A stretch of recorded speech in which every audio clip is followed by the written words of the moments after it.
So, obviously, my second call is going to the law enforcement authorities of this country.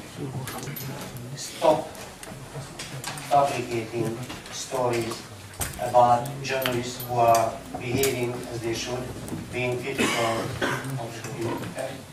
of government and publishing investigative stories. Azerbaijan, just like my country, Hungary, and 20-something countries in the OSCE,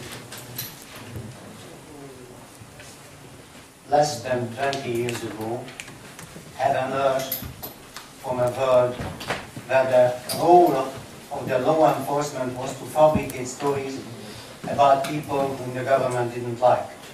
It would be a shame if the law enforcement was allowed to play the same role in democratic free Azerbaijan.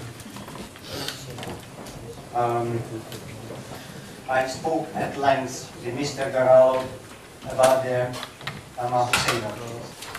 3 years have passed and we still don't know who killed Mr. Hussein.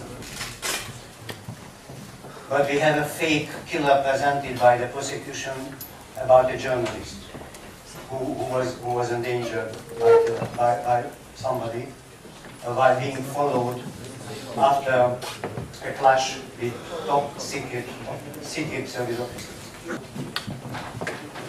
Obviously, the role of the prosecution, of law enforcement, of police, of investigators would be with full force to liberate journalists, among other, from the fear of violence, from censorship by violence, and not to add to the fog that themselves created by creating propaganda.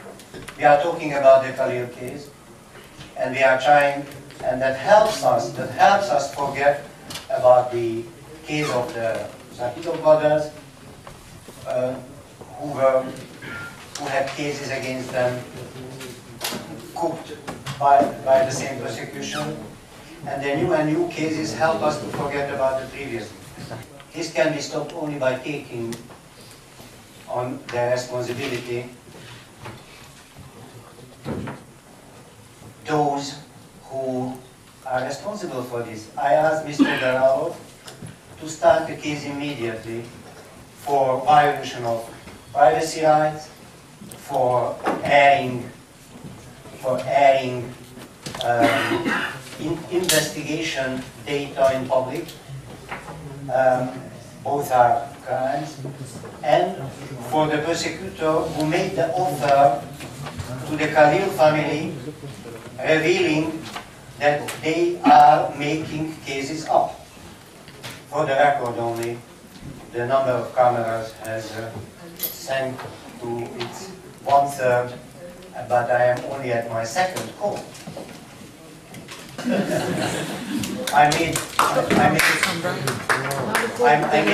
made the preliminary measures by numbering that I will have 3. It didn't help. And here is my second very respectful call to the government.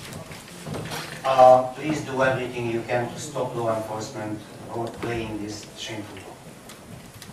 As a measure of goodwill, I asked the President of Azerbaijan, Ilham Aliyev, to pardon all journalists who are in prison as a result of these machinations by the law enforcement, pardoning them whether they have asked for pardon or not.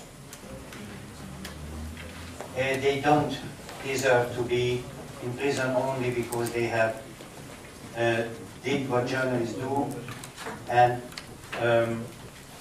this revenge by extra journalistic criminalization instead of criminal journalism wouldn't work.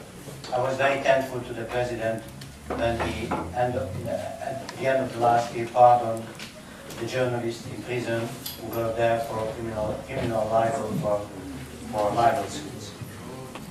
I believe that the time is right for reform of the criminal code by removing criminalization of libel and letting it to be a business between citizens, civil law libel and not criminal libel.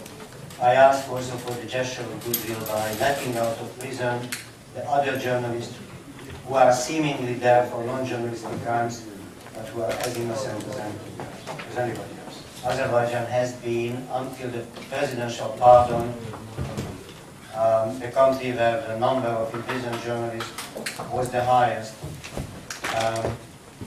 in the OSCE. If we know, as we do, that the other journalists who are in prison were victims of law enforcement manipulations, and that they are in prison, in fact, also because of their critical journalism, then I have to state sadly that Azerbaijan is still the country with the highest number of journalists in prison. As it was mentioned, we have enjoyed very good cooperation with the government. I have full trust that the government understands that allowing law enforcement to cook up cases against independent journalists is harming the international reputation of this wonderful nation.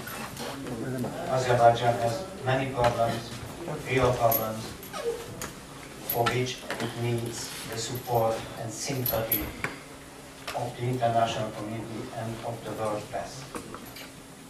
I believe Azerbaijan cannot afford this over-nervosity, this over-sensitivity of some authorities vis-à-vis independent journalism. It costs too much to Azerbaijan in reputation. I really hope that this call will